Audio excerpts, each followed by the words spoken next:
This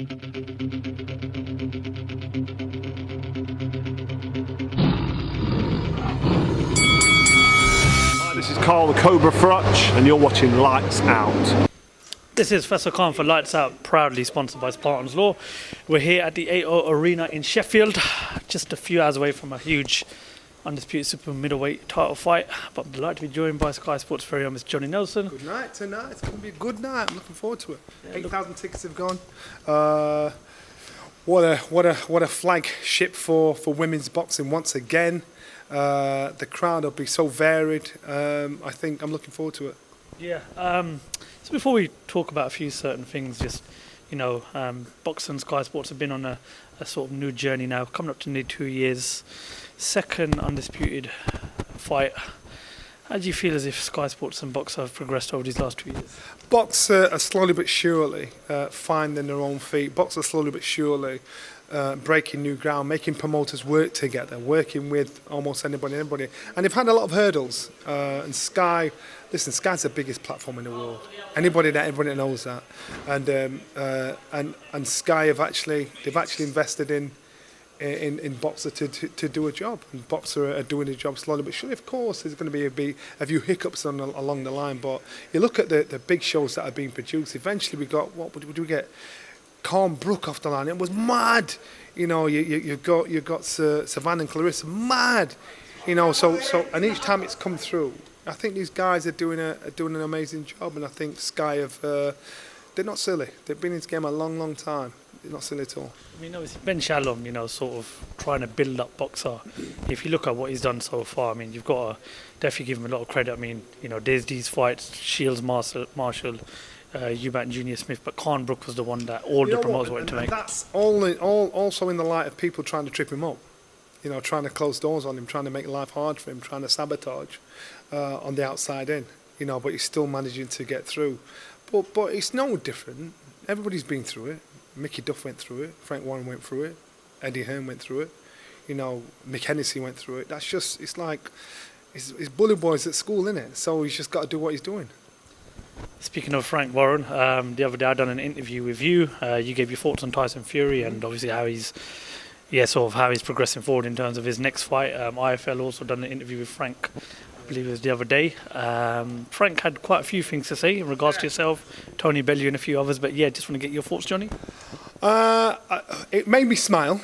I know he had a response in regards to what I said. He actually didn't have a response to what I said. He tried to do a character assassination to undermine where the questions or the line was coming from. Did it with me? Did it with Carl Froch? Did it with Tony Bellew?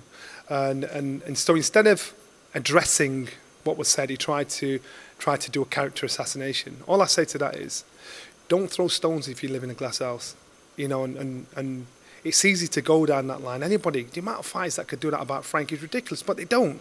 You just don't do it. I think Frank's at a stage in his career now where he probably don't give a shit, and he's saying whatever he wants to say, and I'm not going to say anything to get myself in trouble, but all I can say is, you be smart, man. You're bigger than that. You're smarter than that. Anybody can see quite clear, straight through it. You didn't answer the questions. You just tried to run down whoever was asking the questions and what was said. So you're trying to make out as though the question was invalid because it was from Johnny Nelson, because you got his information wrong there in certain things. His information from Tony Bellew, his information from Carl Froch. He mugged himself off, and I thought, it is funny. It is funny in a way because he didn't say anything that wasn't in my book. But if you're going to say something, all I'm saying is don't throw stones if you live in a glass house. I'm not going to try to do a character assassination because I just made a remark in regards to a fighter that you're involved with. So to me, I think it's childish. I think it's silly. I think he's better than that. Frank was probably one of the best promoters, big-time promoters in the world at one point. Now to see him going on this like schoolyard foolishness, come on, Frank, come on. Eddie Hearn's done interviews in the past, and he's always said that he believes that Frank Warren is just, sometimes he's not thinking before he speaks. Correct. I totally agree. I totally agree. Do you think it's now getting to a case where obviously Tyson Fury is not doing himself any favours? A lot of the boxing public are not happy with how he's sort of going forward with his career. Tyson's in a unique position. He's the boss of Frank. He's the boss of all these people that stood up talking on his behalf. He's the boss. Whereas before, historically in our game, you've got the promoters and the managers trying to tell the fighters what to do and making that, no, I'll wait for the fight, but really they're the one in charge. Tyson's in charge. What Tyson says goes. And I'm not saying Tyson's the best fighter out there. The decisions that are being made are rookie decisions or affecting the momentum of his support, momentum of his career. That's Tyson's call. It ain't Frank's call. Frank can do what he's told. And so when you're casting your opinion on what you think Tyson isn't doing, you're not saying Tyson's not the best fighter, because he is. You're just saying, come on, man, you're expressing your frustration on guys that actually aren't, and a guy that's actually potentially tripping up his own career where he's at the top already. So I think when Frank says these silly things and tries to assassinate people's character, he's kind of mugging himself off. And I like Frank. I like him, and I'm very surprised that he has actually gone down there. I think it's time to probably sit down, relax, sit aside and watch your sons do the business. And that's what's going to have to happen. I mean, I know you've known Frank for a very, very long time. Is it a case of now where you look at those comments and think to yourself, do you know what? Frank's been around a very long time. We're at a period now where it's a frustrating period. We was told that we was going to get the Usyk fight. That's not happened. Then there's rumours of potential fights with the likes of Francis Ngannou, John Jones. Do you think it's just sort of perhaps maybe come on top of him like a ton of bricks and he's just lashed out? You know what? I saw it with Mickey Duff. Mickey Duff was top dog at one bit. Then he started to lose his grip. To Frank. I'm seeing it now with Frank. He's losing his grip or lost his grip. So now and I've seen it with Bob Arum. Bob Arum will say something you think, Ross, he don't give a shit. He can say what he wants. I get that. I understand that. But you know, these guys are names in the game. They've never boxed before.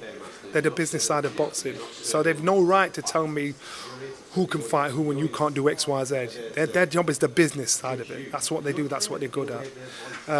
So Frank is just in a position where he's just on the slide, and he's probably obvious. So he's just thinking, I'm just going to have some fun while I'm sliding down. Okay, well, let's move away from Frank Warren because we've not got long left.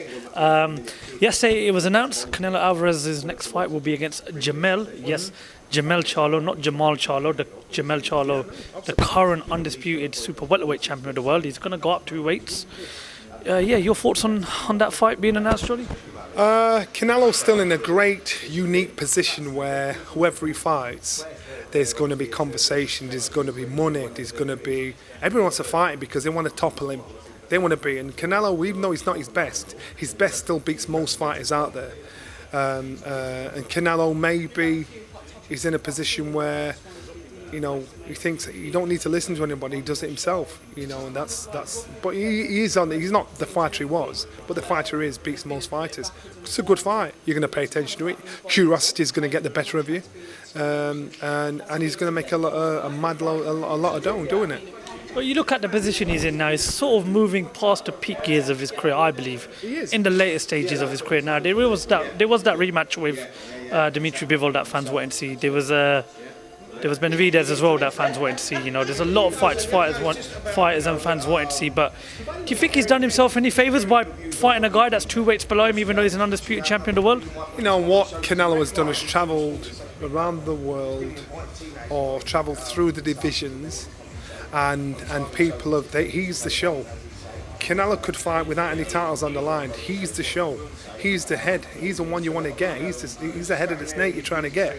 So he could pick almost anybody he wanted to fight, and he's one of the few fighters that's in that unique position. So he can do what he wants, really. Okay, one last one. Joe Joyce, Zhilei Zhang, announced the other day. Yep, good fight. What does Joe Joyce need to do different going into that rematch? Use movement, use speed. Don't try to fight Zhang at his own game, because obviously you saw what happened. But Joe is fast enough, athletic enough, fit enough to outbox him. I know it's tempting to try and get there and bash him because you can land the shots. But Zhang's one of those fighters where you'll be hitting him like 50, 60 times in the head, and it just bounce off, and he'll still be there. And that's what we saw happen to Joe. So Joe tried to out-muscle him, and he just didn't. But I think Joe wins the rematch. Johnny, let's try to keep the peace here. Look into that camera. What's your message to legendary boxing promoter Frank Warren as you guys go forward in the rest of your boxing career with punditry and promoting. Frank, I love you, but don't throw stones if you live in a glass house. It's not about you, it was just about a comment. Johnny Nelson, you owe me an interview after the fight. All right, top man, pleasure as always. Thank you. Talk to lights out. Peace.